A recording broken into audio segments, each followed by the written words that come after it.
She's a fashion blogger, model, and entrepreneur. She's amazing. The latest tips on fashion, beauty, wellness, travel, and her lifestyle. And now, here's the founder and creator of Not Basic Blonde, Olasha. Hi, Tiffany. I've been such a huge fan of yours, and I'm so honored to have you on my podcast. How are you today? I'm good. How are you?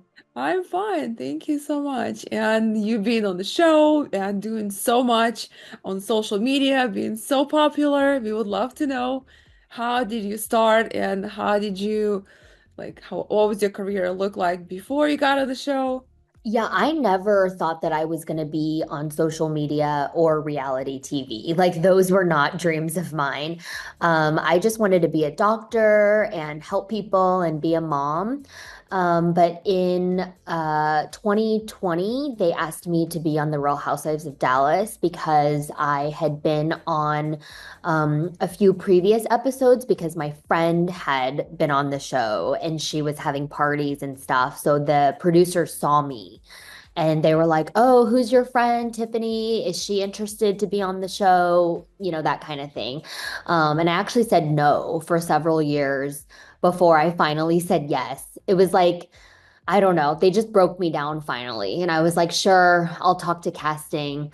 And then, of course, one thing led to another. And pretty soon I have cameras, following me around. And I'm like, oh my God, what have I done? But before being on the show, you have a successful career in medicine as well. So we would love to know more about this as well. Yeah, I mean, again, never thought I was going to be on reality TV. I was working full time as an academic anesthesiologist in a level 1 trauma hospital, taking overnight call, doing liver transplant call, like big bad surgeries, people getting shot, people getting stabbed, really bad car accidents, pregnant patients, like just all sorts of crazy things. So I never thought that my career would ever expand outside of medicine. I never thought that I would have, a candle business, a wine business. Now I have my own leadership summit that is in Dallas in November. Last year, we had almost 200 women in the room. And that was the first time I had the summit. So this year, we're going even bigger and better.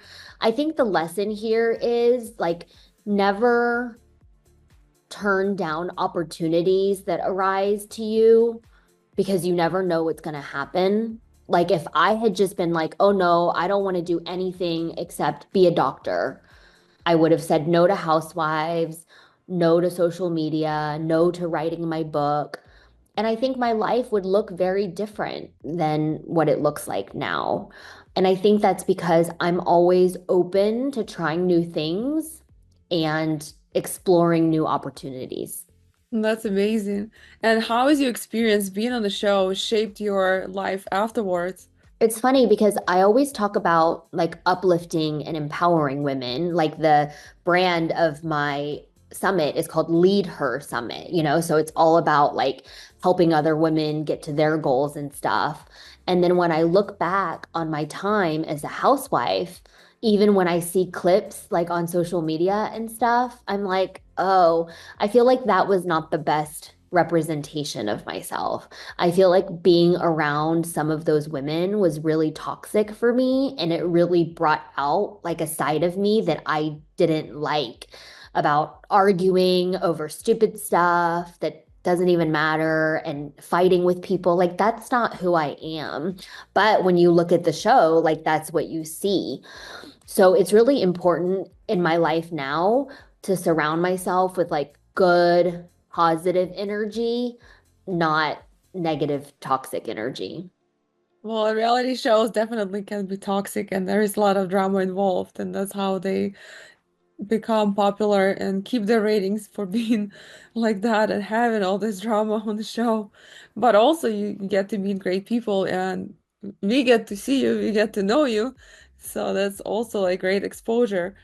But yeah, it can be definitely challenging. And the reality shows, was it scripted or not? Did you guys? No, it's not scripted. No, they Oh, don't ever give you lines. I mean, sometimes they want you to talk about certain topics, but they don't ever give you lines to say. Yeah, especially not being scripted. It's like you never know what's going on there. So it's Yeah. like to be prepared. Yeah, always be prepared for sure. And also you being successful entrepreneur and handling such a tough actual specialty in medicine, what helped you? What qualities to help you to stay successful? I think I'm incredibly disciplined. Um, we all do things that we don't feel like doing, waking up at 5 o'clock in the morning and going to the gym. Probably some people do it and some people snooze and sleep a little longer. I think the thing that defines people who are successful and people who are not is discipline and sticking to things and following through.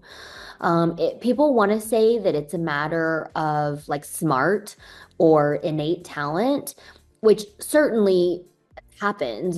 Some people, especially with like athletic talent, you are born with that if you're of a certain size and you can run so fast. But even people who have innate talent, that talent has to be nurtured and they have to, go to the gym or they have to read the books and eat a certain diet. Like there's some level of innate talent, and then the rest is all like follow through and discipline. So you can take something and make something of yourself with the talent, or you can squander it. I know a lot of people who are, fast but lazy or have no follow through, and they don't ever get anywhere in life. So I think the secret sauce there is discipline.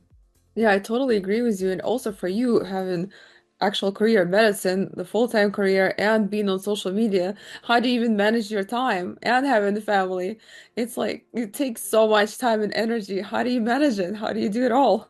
I just schedule my calendars crazy every day, but like I don't waste time. I'm not ever doing nothing. Even if I'm sitting in my car waiting for my kids for carpool, I'm on a Zoom call or I'm editing a reel on my phone or something. I'm never just like wasting time, because time, honestly, is our most valuable resource, because we don't know how much we're going to get. I work in a hospital where I see people die all the time, especially if it's trauma or cancer or something.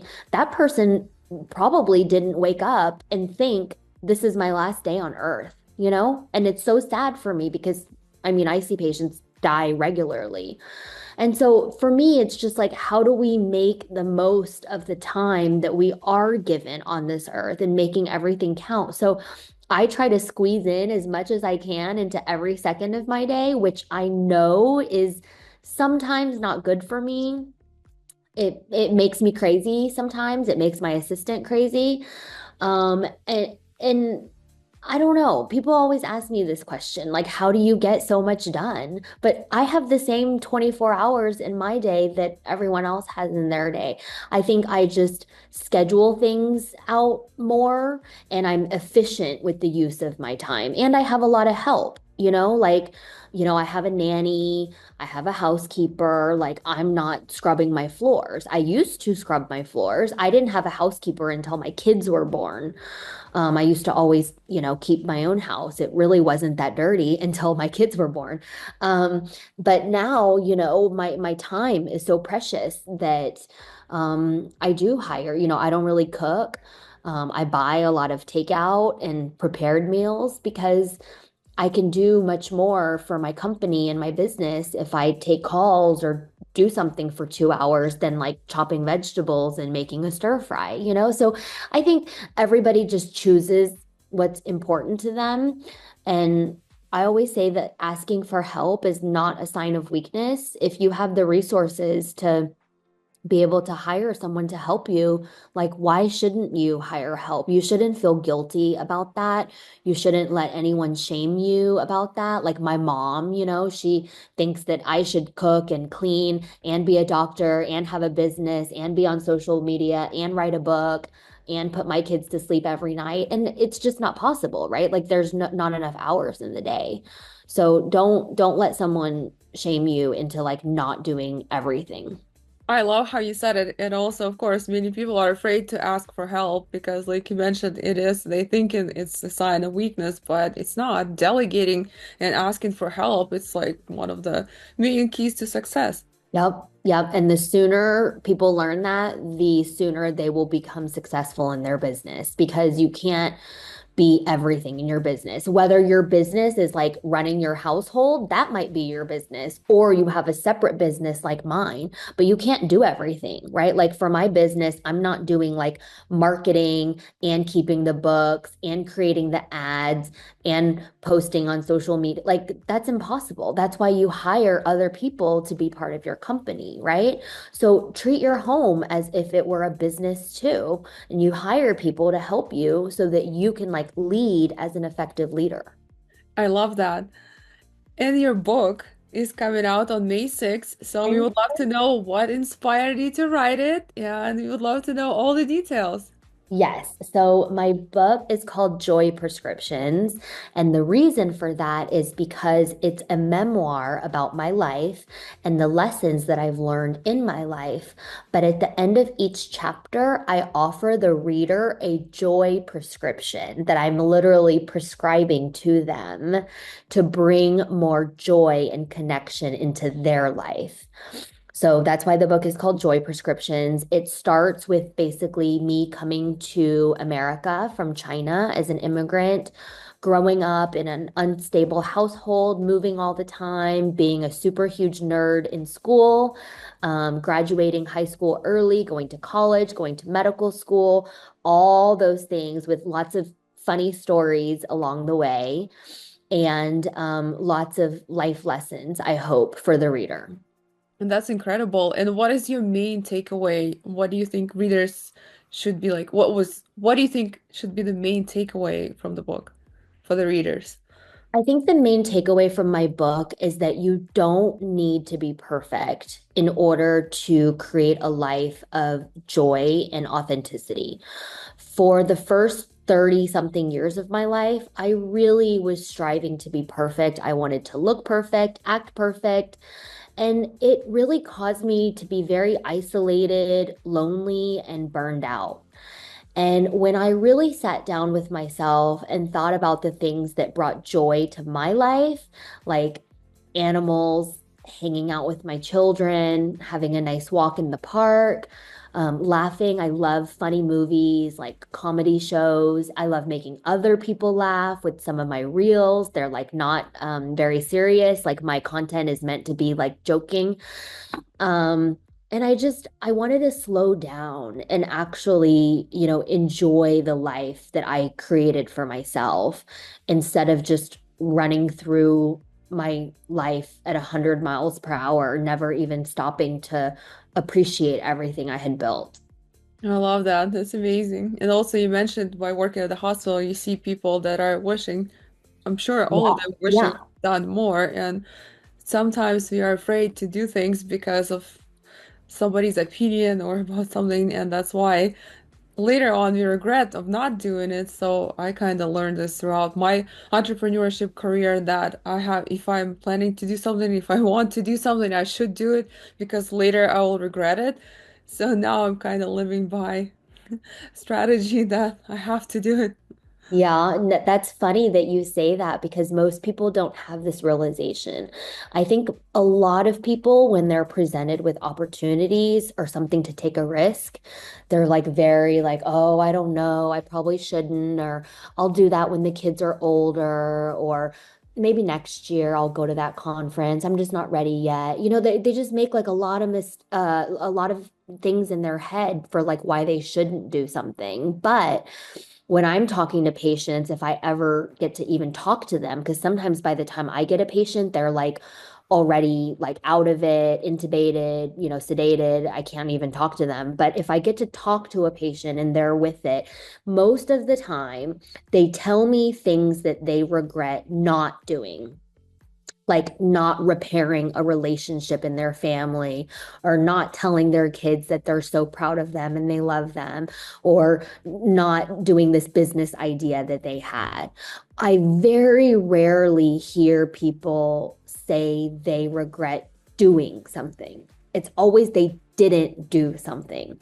So then I'm like, okay, like what am I going to learn from that? Right. So now I'm like, whenever things happen, like, and opportunities, I'm like, just do it. You know, if Bravo TV knocks on your door and asks you if you want to be the Real Housewife, and you're like, what the hell? Like, I'm a doctor, like, I'm not, you know, whatever, just do it. Like, if your friend calls you and says, like, hey, let's take a trip to South America this weekend, and you know, you can make it work or whatever, like, just do it. Because I think life is built on these sorts of experiences that build your core memories. And you don't want to live a life of just always playing it safe and taking no risks, you know?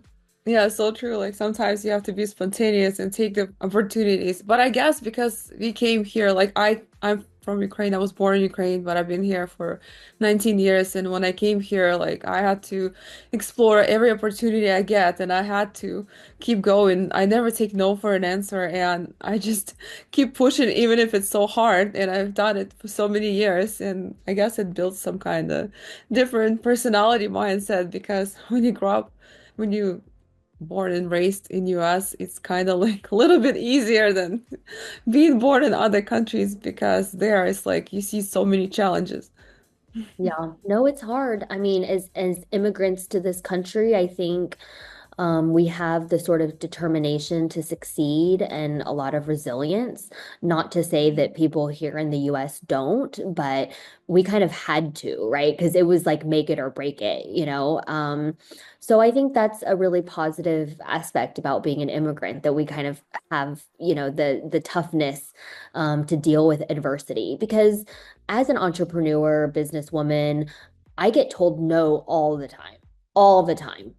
And people think I don't. People think everything in my life is so easy and everything was handed to me on a silver platter. And I'm like, oh no, not at all. You just think that because you're on my social media and I only post what I want you to see. You don't see all the late nights of me at my desk. You don't see, you know, me dealing with sponsors who are pulling out at the last minute, or speakers that committed to speaking and the week before my summit they're pulling out. You know, you don't see me crying because I just had a fight with my husband. Like, you don't see any of those things. You only see what I show you. So don't make judgments about my life because you have no idea what I've done to get to where I am. Yeah, and some people are being jealous of somebody's success, but they don't see this part. Like you just explained all the challenges you had to go through before you became successful because it's not overnight success. It definitely takes a lot of time and effort and struggle and challenges to get successful. Yeah, and of course, people sometimes just misunderstand it. They just don't understand how hard it is to get to where you are.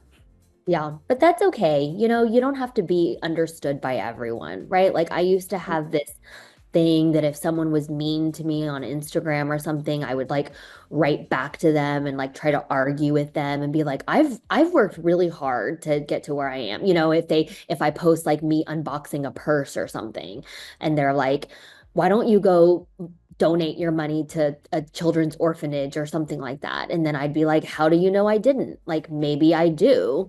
And like, how much money did you donate? Like, what are you doing for the starving children in Africa? You know, and I would like get in arguments with people on Instagram, with strangers.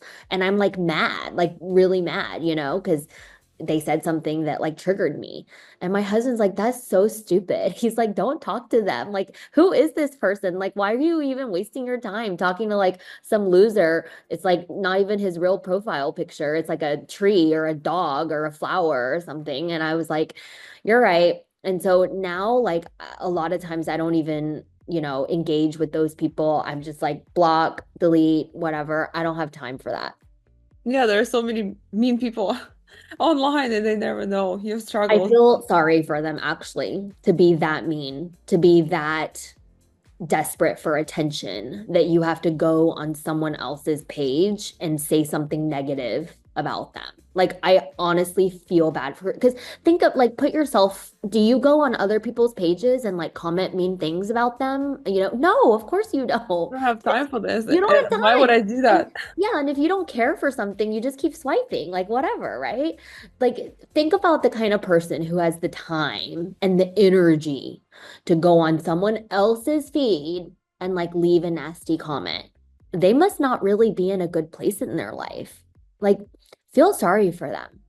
I always do, and I always wish them happiness when I like write something like this because obviously they're not happy. But Yeah, you see, yeah. if they take time of their day to write you, they're fans too. Yeah, yeah, that's funny.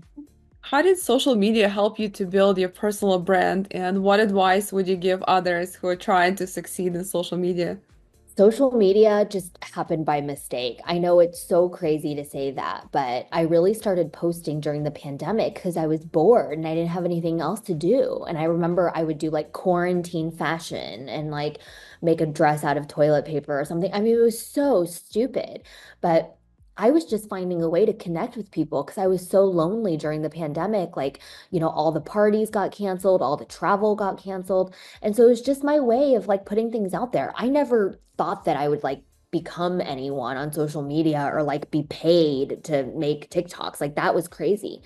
So again, I think just putting yourself out there, being open to new opportunities, and then just being authentic, because like I don't really do a lot of dances. I'll do a few, but like dancing's not really my thing. I'm not good at learning choreography, but I like fashion, I like skincare, I like purses. So like on your social media, like do whatever you normally do in your life that feels authentic and can integrate into your schedule. Because if you don't, then social media will just become like everything else, like something you have to do. So you have to make a reel, you have to do this, and then it's not fun anymore. So in order to keep it fun, you have to like just be authentic and post the things that you're doing. And those tend to be the people that do well on social media because your audience feels like they're coming along with you for the adventure and they get to know you, your family sometimes. And I feel like that's the best way to build a good social media audience. I mean, you have way more followers than me. Maybe you should answer the question. How do you, um, cultivate such a large following on social media? I've been doing it for almost 8 years now, and first it seemed weird, but then once you pass that 500 million, then you just don't really notice it. You don't really feel it as it doesn't seem to me as I have it as much, and I just keep doing what I've been doing. So, and it just I don't really. It doesn't seem to be as much because, I've been doing it for so many years. And yes, like you said, keeping it authentic. I share my personal stories. I share my personal life. My main focus is fashion and beauty. And my podcast is about entrepreneurship. So people come for business advice on the podcast. I mean, to listen to my podcast. And on my profile, they see fashion, lifestyle, travel, and all that. So mostly for fashion advice, but once I've started it, I started way back when just influencing kind of content creation was a thing. It's just starting back in like 2017. So I kind of started early, but also like after it just snowballed into bigger and bigger, and I built my audience, and after I built my network, so then I just making also new connections. It helps all the time, reaching out to people and meeting new people, going to conferences, going to events, hosting events, so that all helps too. Amazing. Yeah. But also, how do you keep it authentic with you having such a large following as well and being on reality show? Oh, I just post whatever I feel like. Like there's no schedule, if I'm on vacation, I'll post something, but then sometimes I wanted to have like a digital free vacation, so I just didn't post anything from my vacation at all. Like I don't know. I should probably have like a more strict social media calendar, but because of all the work that I do at the hospital and with my businesses and stuff, like I don't want to make social media like so serious and put all this pressure on it because it's still fun for me. And I think sometimes when you turn it into like a job, it takes all the fun out of it. So for me right now, I'm just posting whatever I'm doing. So true, it does. When you try to be like more professional and post only authentic reels, like, aesthetically pleasing, then it's hard. Yeah, but when you post it for fun, it definitely keeps it way more authentic. Yeah. Yeah. What is the best business advice can you give to women? Oh gosh, I would say go for it. I see so many women with amazing business ideas and they don't do anything. Like an idea is just an idea. Unless you properly execute the idea, it's not a business. I do business coaching with a lot of women, a lot of physician entrepreneurs, and they always come to me with all these ideas and we coach. And then sometimes they just don't take that leap of faith to actually turn it into a business. And then I hear things like, oh, I don't have time. I don't want to take the risk. I want to wait till my kids are older. And it's like, it's never a good time. You know what I mean? Like you just have to go for it. That's not to say like, oh, just do it with no background. I mean, you have to do your research, make sure there's a proof of concept, all that.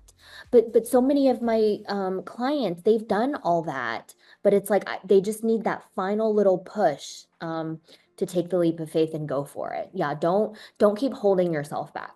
I love that. And also, anything you would like to add as far as your book? Yeah, so I mean, I'm just really excited about my book because a lot of people ask me for advice all the time, and it's hard to give advice on Instagram in like, 60 or 90 seconds. And a book allows me to tell my full story and all the lessons that I've learned, being an immigrant to this country, going to school, struggling with infertility, being a mom. There's just so many life lessons that I've learned that I want to share with the readers so that they can live with more joy in their life. That's amazing. And also, as far as your coaching, which coaching do you offer? And you offer, when is your next conference besides the one you mentioned in November?